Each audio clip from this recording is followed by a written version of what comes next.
ATAS में कटास में दंडम दशगुणम यदा यदाश ನಾ ಬಂದು ಹೋಗೋ ತನಕ ಮತ್ತೊಬ್ಬನವ ನಾ ಬಂದ ಬೆಳಗ್ಗೆ ನಂದೇವ ಚಪ್ಪು ಚಪ್ಪುಂಡೆ ಹವಳ ಹವಳ ಎತ್ತೇ ಬಿಡ್ತೀವಿ ಎತ್ತೇ ಬಿಡ್ತೀವಿ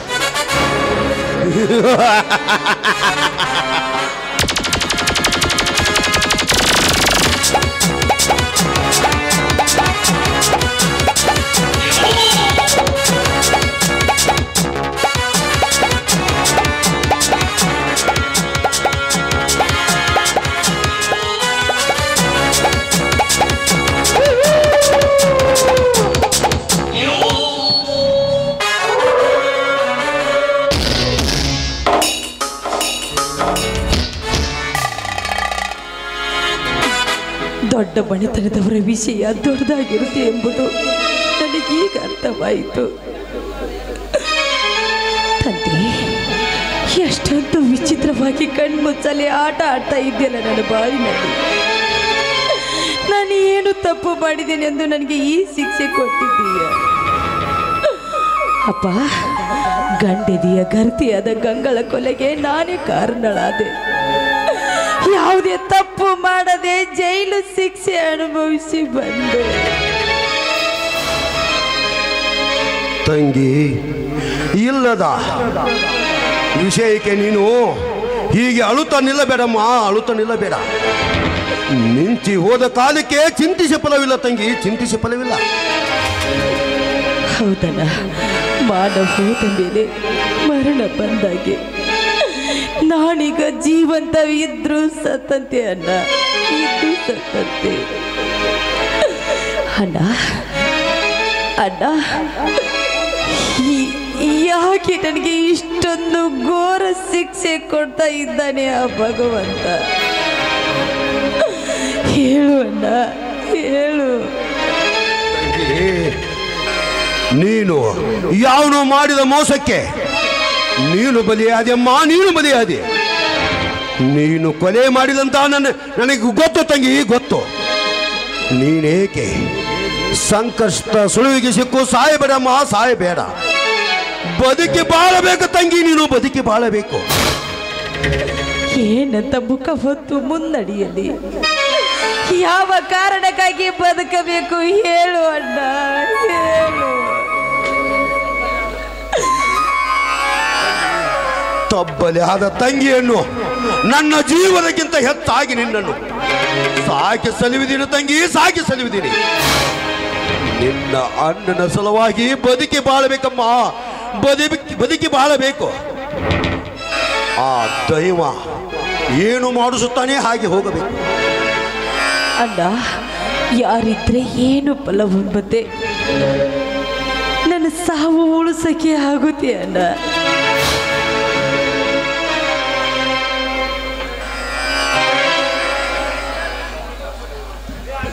ತಂಗಿ ಗಂಗಾ, ನೀನು ಈಗ ನಾನು ವಿಷ ಕುಡ್ದಿದ್ದೀನಿ ಅಣ್ಣ, ವಿಷ ಕುಡ್ದಿದ್ದೀನಿ. ಏನು ತಂಗಿ, ಏನು ಮಾಡಿಕೊಂಡು ಬಿಟ್ಟಿಯಮ್ಮ, ಏನು ಮಾಡಿಕೊಂಡು ಬಿಟ್ಟಿಯ? ಘಾತವಾಯಿತು. ಹೌದಲ್ಲ, ಮಾನವಂತರ ಮಣಿತನದ ಮರ್ಯಾದೆ ಹೋದ ಮೇಲೆ ನಾನು ಬದುಕಿದ್ದು ಏನು ಪ್ರಯೋಜನವಿಲ್ಲ. ಅದಕ್ಕೆ ನಾನು ವಿಷ ಕುಡಿದು ಬಿಟ್ಟಿ ಅಣ್ಣ, ವಿಷ ಕುಡಿದು. ಎಂತ ಅನಾಹುತ ಮಾಡ್ಕೊಂಡ್ರಿ ಅವರ, ಇದನ್ನ ಎಂತ ಅನಾಹುತ ಮಾಡ್ಕೊಂಡ್ ಬಿಟ್ರಿ?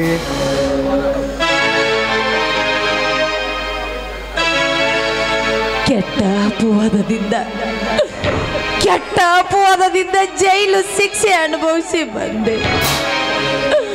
ಅದು ಅಲ್ಲದೆ ನಮ್ಮಂತವರು ಈ ಭೂಮಿ ಮೇಲೆ ಬದುಕಬಾರ್ದಪ್ಪ, ಬದುಕಬಾರ್ದು. ನೋಡಪ್ಪ, ಆ ದೇವ್ರು ನಮ್ಮಂತವ್ರನ್ನು ಯಾವ ಕಾಲಕ್ಕೂ ಕ್ಷಮಿಸಲಾರಪ್ಪ, ಕ್ಷಮಿಸಲಾರೆ. ಲೇ ಬಟಾಟಿ, ಹೋಗು, ಬೇಗನೆ ಹೋಗು. ನನ್ನ ತಂಗಿ ವಿಷ ಕುಡಿದಿದ್ದಾಳೆ. ಬೇಗನೆ ಹೋಗಿ ಆ ಸಾಹೇಬ್ಗೆ ಬಾ ಅಂತ ಹೇಳು. ನನ್ನ ತಂಗಿ ಜೀವ ಉಳಿಸೋಣ. ಆದ್ರಿ ದಣ್ಯಾರ ನಾ ಜಲ್ದಿ ಹೋಗಿ ಒಟ್ಟು ಡಾಕ್ಟರ್ನ ಕರ್ಕೊಂಡು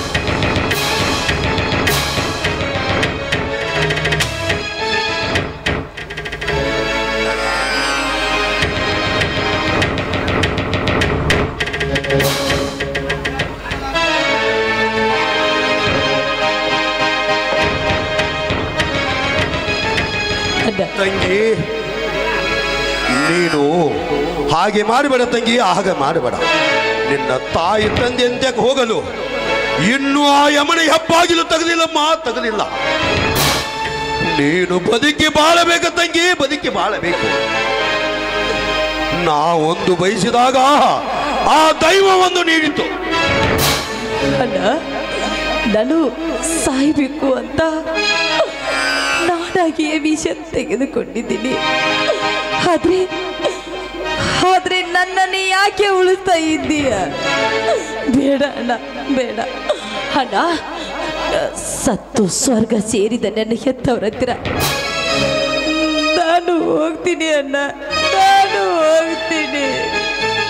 ಬೇಡ ತಂಗಿ, ಬೇಡ.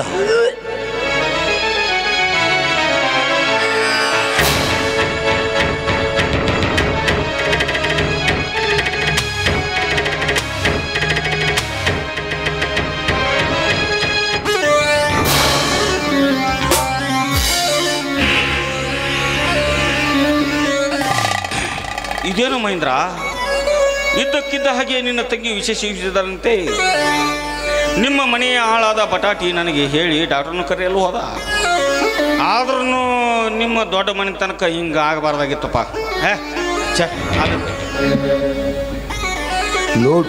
ನೋಡು ಗೌಡ, ಮೋಸ ಮಾಡುಗುಡದ ನಮ್ಮ ಮನೆಯಲ್ಲಿ ಅನಾಹುತ ಆಗಿ ಹೋಗಿದೆ. ಧನಿಕರೇ, ಇದರಲ್ಲಿ ಏನು ಮೋಸ ಆದಂತೆ ಕಾಣ್ತೈತಿ? ಅಂದಲೇ ವಿಷವರು ಕುಡಿದಿದ್ದಾರೆ.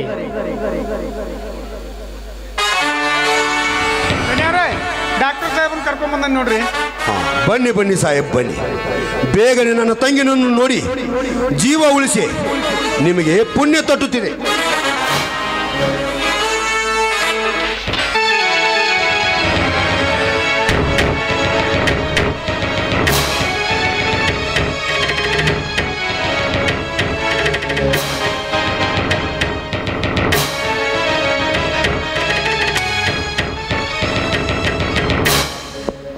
ನೋಡಿ ಜಮೀನ್ದಾರರೇ, ನಿಮ್ಮ ತಂಗಿ ವಿಷ ಸೇವನೆ ಮಾಡಿರುವುದರಿಂದ ಜೀವಂತವಾಗಿ ಉಳಿಯುವುದು ನೋ ಗ್ಯಾರಂಟಿ.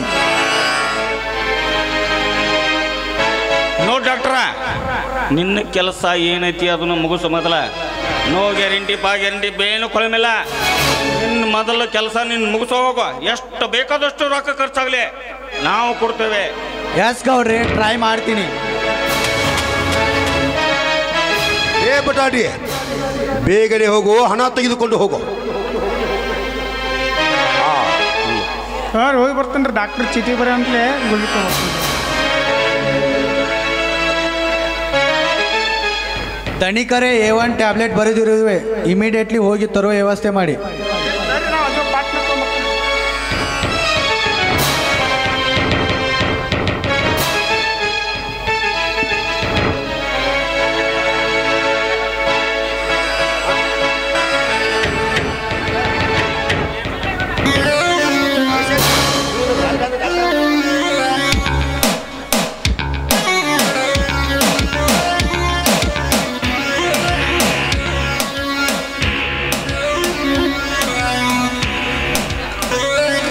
ಲೇ ಮಹೇಂದ್ರ, ನಿನಗೊಂದು ವಿಷಯ ಹೇಳುವುದಿದೆ, ತಪ್ಪು ತಿಳಿದುಕೊಳ್ಳುತ್ತಾರೆ.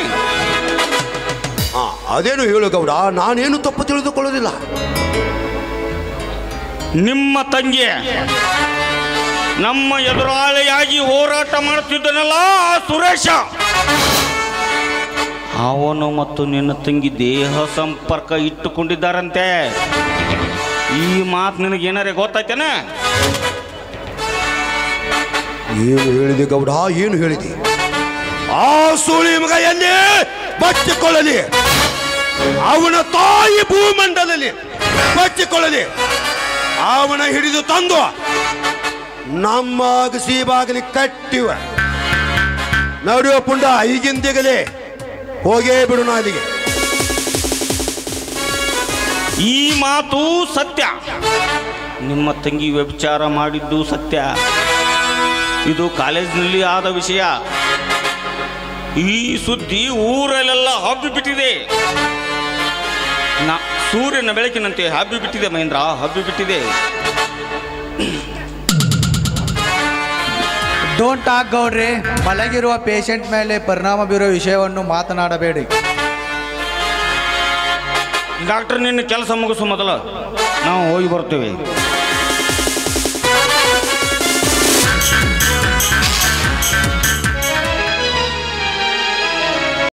ಬಾರ ಗಿಡ್ಡಿ ಅಂದೈತಿ ಕೂರಿ ದಡ್ಡಿ, ಅಡ್ಡಿಗಿ ಬಾರ ಗಿಡ್ಡಿ ಅಂದೈತಿ ಕೂರಿ ದಡ್ಡಿ, ಗಡ್ಯಾಗ ಸಿಕ್ಕೈತಿ ಬಾಳ ಬಾರಿ ಗಡ್ಯಾಗ ಸಿಕ್ಕೈತಿ ಬಾಳ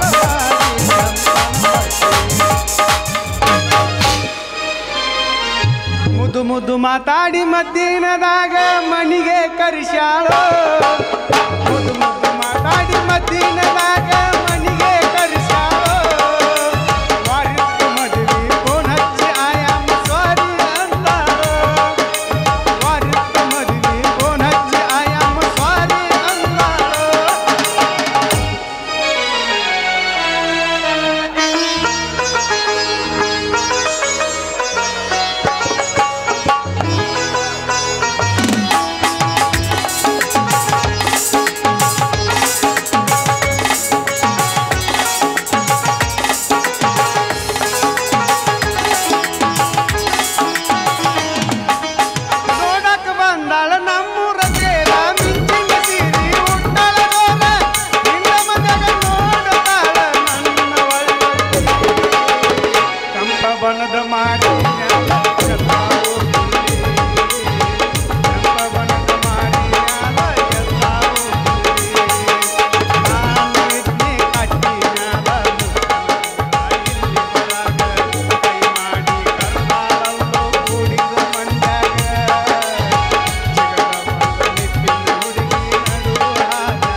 ಬಂದ್ರ ಮಾಮನ ಬುಲೆಟ್ ಗಾಡಿ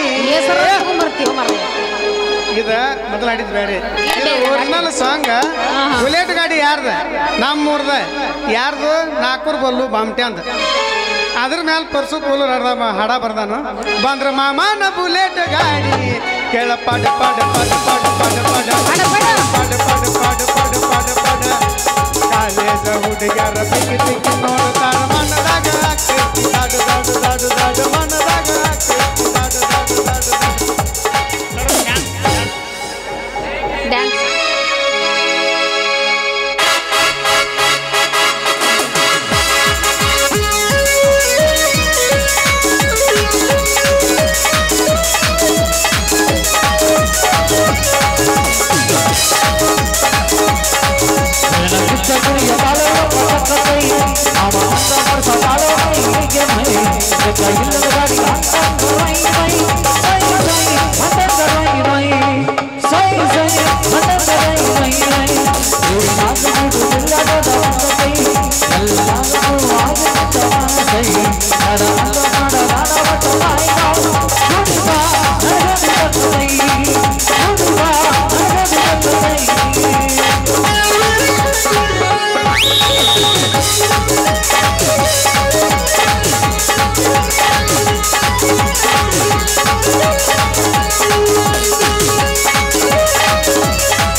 Sa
ದಯವಿಟ್ಟು ಇಲ್ಲೊಂದು ಗಾಡಿ ಕಳೆದತ್ತೆ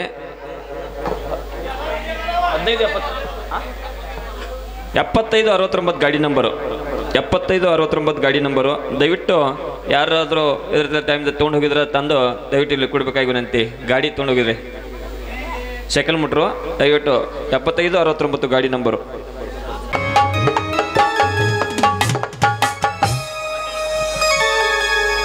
ನನ್ನ ಮನೆತನದಲ್ಲಿ ದೊಡ್ಡ ಶ್ರೀಮಂತರಾಗಿದ್ದರು ಈ ಕಡುಬಡವನ ಹೆಂಡತಿಯಾಗಿ ಈ ಮನೆಗೆ ಬರಬೇಕಾಯ್ತು ಎಂದು. ಯಾಕೆಂದ್ರೆ ಒಂದೇ ಒಂದು ಕಾರಣಕ್ಕಾಗಿ. ಅದು ಯಾವುದು ಗೊತ್ತಾ? ಶಾಲೆ ಕಲಿತಾ ಇರಬೇಕಾದ್ರೆ ಈ ಚಂದ್ರಶೇಖರನನ್ನು ಇಷ್ಟಪಟ್ಟು ಪ್ರೀತಿಸಿ ಮದುವೆ ಆಗಿ ಮನೆಗೆ ಬರಬೇಕಾದ್ರೆ ಹೋಗಿ ಕಡುಬಡವರು ಅವರು. ಆ ಕಡುಬಡತನದಲ್ಲಿ ಹೇಗೆ ಸಾಗಿಸಬೇಕು ಜೀವನ? ಇರಲಿ, ಯಾವುದಕ್ಕೂ ಒಂದು ಸಾರಿ ಹೊಂದಿಕೊಂಡು ಹೋಗಬೇಕು ನಾನು. ಯಾಕಂದ್ರೆ ಅದು ನನ್ನ ಅದೃಷ್ಟನೋ ದುರದೃಷ್ಟನೋ ಒಂದು ಗೊತ್ತಿಲ್ಲ. ಬಾಳಿಗೆ ಬಂದಿದ್ದು ಪಂಚಾಮೃತವೆಂದು ಸ್ವೀಕಾರ ಮಾಡಿಕೊಂಡು ಹೋಗುವುದೇ ನನ್ನ ಹೊಣೆ.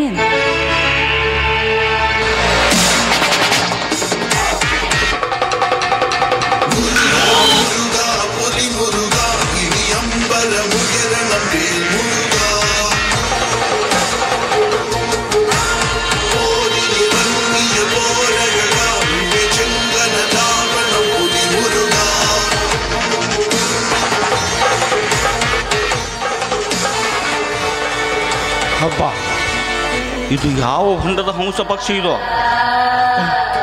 ನೀರಿಗಾಗಿ ಹಾರಿ ಬಂದಿದೆ. ಯಾರು ನೀನು?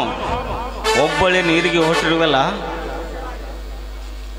ನೋಡಿ, ನಾನು ಇದೇ ಊರಿಗೆ ಸೊಸೆಯಾಗಿ ಬಂದದ್ದು ಅಷ್ಟೇ ಅಲ್ಲ, ಕನಕಮೂರ್ತಿ ಅಂತ ಇದ್ದಾರಲ್ಲ ಈ ಊರಿನಲ್ಲಿ, ಅವರ ಮುದ್ದಿನ ಸೊಸೆ ನಾನು. ಅಂದ್ರೆ ಚಂದ್ರಶೇಖರ್ ಅವರ ಹೆಂಡತಿ. ಲೇ ಸುರೇಶ, ಅಂದು ನೀನು ಮಾತನಾಡಿದ ಸೇಡಿಗಾಗಿ ಇಂದು ನಿಮಗೆ ಮಾಡುವಿನ ಕೇಡು. ಹುಣ್ಣಿಮೆಯ ಚಂದ್ರನಂತೆ ಹೊಳೆಯುತ್ತಿರುವ ಈ ನಿನ್ನ ಅತ್ತಿಗೆಯನ್ನು ನನ್ನ ಕೈವಶ ಮಾಡಿಕೊಂಡು ನಿಮ್ಮಿಬ್ಬರನ್ನು ಕೋತಿ ಆಟ ಆಡಿಸಲಿಲ್ಲ ಅಂದ್ರ ಈ ಪ್ರಚಂಡ ಗೌಡನೇ ಅಲ್ಲ. ಅಂದ ಹಾಗೆ ನಿನ್ನ ಹೆಸರೇನು? ನನ್ನ ಹೆಸರು ಚಂಪಾ ಅಂತ. ಚಂಪಾ? ಚಲುವಿಕೆಯೇ ಚಂಪಾ. ನೀನುಟ್ಟ ಉಡುಗೆ ತೊಡಗಿ ನೋಡಿದರೆ ದೊಡ್ಡ ಶ್ರೀಮಂತರ ಮಗಳಂತೆ ಕಾಣುತ್ತಿರುವೆ. ಹೋಗಿ ಹೋಗಿ ಒಬ್ಬ ನಿರ್ಗತಿಕ ಬಡವನ್ನು ಮದುವೆಯಾಗಿದೆಯಲ್ಲ, ನಿನಗೆ ಏನು ತಲೆ ಕೆಟ್ಟಿಲ್ಲ ತಾನೆ? ಏನು ಮಾಡೋದು ಶ್ರೀಮಂತರೇ, ಕಾಲೇಜಿನಲ್ಲಿ ಓದ್ತಾ ಇರಬೇಕಾದ್ರೆ ಚಂದ್ರಶೇಖರನನ್ನು ಇಷ್ಟಪಟ್ಟು ಪ್ರೀತಿಸಿ ಲವ್ ಮ್ಯಾರೇಜ್ ಆದೆ. ಆದ್ರೆ ಅವನು ಒಳ್ಳೆ ಗುಣ ನನ್ನನ್ನು ಮೋಡಿ ಮಾಡಿಬಿಟ್ಟಿದೆ. ಆದ್ರೆ ಏನು ಮಾಡೋದು, ಮದುವೆ ಆಗಿ ಮನೆಗೆ ಬಂದ ಕ್ಷಣ ಗೊತ್ತಾಯ್ತು ಇವನೊಬ್ಬ ಕಡು ಬಡವನು ಎಂದು.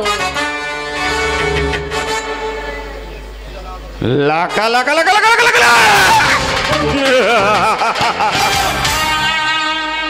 ಈಗಲಾದರೂ ಏನಾಯಿತು ಚಂಪಾ? ಮಾಡಿಕೊಂಡ ಗಂಡನ ಪ್ರೀತಿಯ ಬಿಟ್ಟು ಈ ಪ್ರಚಂಡ ಗೌಡನ ಬೆನ್ನತ್ತಿ ಬಾ. ನಿನಗೆ ಹೂ ಪಲ್ಲಂಗದ ಮೇಲೆ ನಿನಗೆ ಹೂರಾಶಿ ತೋರಿಸಿ ಸ್ವರ್ಗ ಸುಖ ತೋರಿಸುವೆ. ನಾನೇನು ಸಾಮಾನ್ಯ ವ್ಯಕ್ತಿ ಅಲ್ಲ, ಈ ಊರಿಗೆ ಕೋಟ್ಯಾಧೀಶ. ಶ್ರೀಮಂತ್ರಿ, ನೀವೇನೋ ಹೇಳ್ತಾ ಇದ್ದೀರಾ ನಿಜ. ಆದ್ರೆ ಈ ಮನಸ್ಸು ಬದಲಿ ಮಾಡೋದಕ್ಕೆ ನನ್ನ ಮನಸ್ಸಾದ್ರೂ ಒಪ್ಪಬೇಕಲ್ಲ ಅಂತ. ಯಾಕಂದ್ರೆ ಈಗಾಗಲೇ ನಾನು ಇಷ್ಟಪಟ್ಟು ಪ್ರೀತಿಸಿ ಮದುವೆ ಆಗಿದ್ದೇನೆ. ಆದ್ರೆ ಸುಖ ಇಲ್ಲವಲ್ಲ ಅಂತ ಒದ್ದಾಡ್ತಾ ಇದ್ದೇನೆ ನಿಜ. ಆದ್ರೆ ಏನು ಮಾಡುವುದು ಇವಾಗ?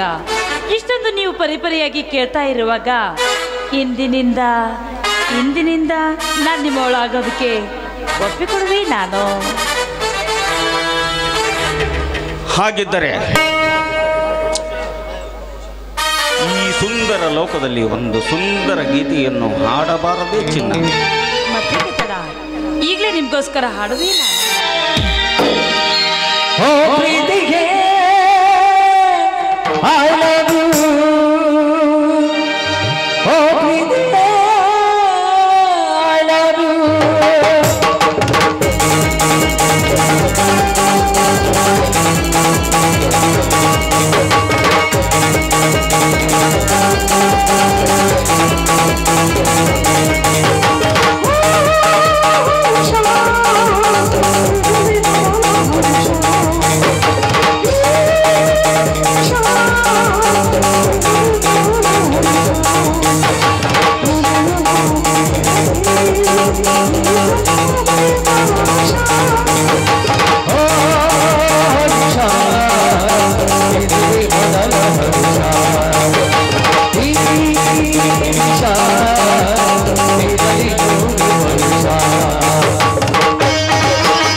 ನಾನು ಬಂದು ತುಂಬಾ ಸಮಯ ಆಯ್ತು, ನಾನೇನು ಬರ್ತೀನಿ. ನಿಲ್ಲು ಚಂಪ.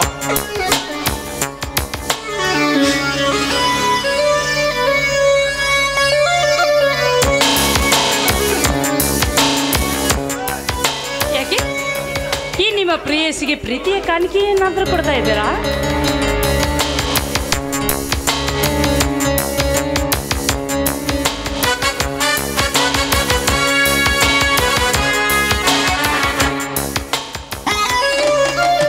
ಇವತ್ತು ಹೋಗು, ಇನ್ನು ಮತ್ತೆ ಭೇಟಿಯಾಗುವ ಸಮಯ. ಮತ್ತೆ ನಿನ್ನ ಭೇಟಿ ನಾವಿಬ್ಬರು ಕೂಡಿದಾಗ ಸರಿ. ಹಾಗಾದ್ರೆ ನಾನು ಬಂದು ತುಂಬಾ ಸಮಯ ಆಯ್ತು. ಬಾಯ್ ಬಾಯ್.